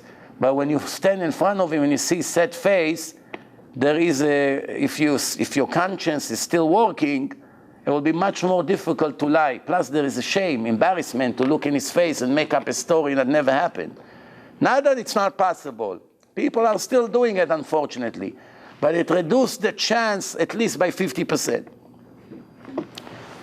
Even a woman that was raped have a very hard time to testify in the face of the rapist, which deserved to chop his head off. No, you should not have any pity on him. Most of them don't want to come to court and discuss it because of the shame and what's involved with that. That's, by the way, the reason why a woman cannot be a witness. Not because she's not smart. The Gemara says women are smarter than men. They have higher wisdom. Nashim yesh lahem bina yetera, the higher level of wisdom. They're wise, they're clever. They have better intuition than men to feel people, to smell them. So why? If she's so clever and great, why she cannot be? The answer is, it's not dignity for a daughter of God, the daughter of the chosen nation, to stand and humiliate her in front of people, because you know how the lawyers investigate. You liar, you this. A respectable, modest woman stand in the court and they attack her and there's cross-examination and all the things. It's not dignity for a woman. Hashem is very sensitive to the dignity of the ladies. That's why he made a rule, women cannot be used as witnesses because it will prevent humiliation, shame, pressure, nervous breakdown. Also, you know, the women are more sensitive than men. We can break their spirits for life. What she's going through with the pressure of the court, not every case is 1, 2, 3. She say her testimony and she go back to cook the chulent for tomorrow. Some serious cases can go months. They fight, they bring other witnesses that say she's lying. She has to go through all this suffering. What do you think, it's simple? Same reason women do not go to the war, because they will rape them and humiliate them and do all kinds of things to them. Not like today, the women became the fighters all over the world. That's not what Hashem said. Women wants to go to the war, let them do other things, that it's not putting them in a line of combat. Why? They have to keep their dignity. It's not a joke. Woman is a queen, Nesicha, princess. Read in the Torah how much respect Hashem has for the ladies, then you understand why he doesn't want her to be a driver of a tank or a pilot of F-16. That's not for her, you know? And many other things that the world as we see today, unfortunately, the world is all upside down, everything is backwards, and everything is against the rules. Bezrat Hashem, I have to run to another lecture now. I didn't finish. I had one more thing to say, but there's no time, and they're already starting to call. I'm thinking if to make the lecture next Monday. Rosh Hashanah is Wednesday night, right? It's going to be too hectic.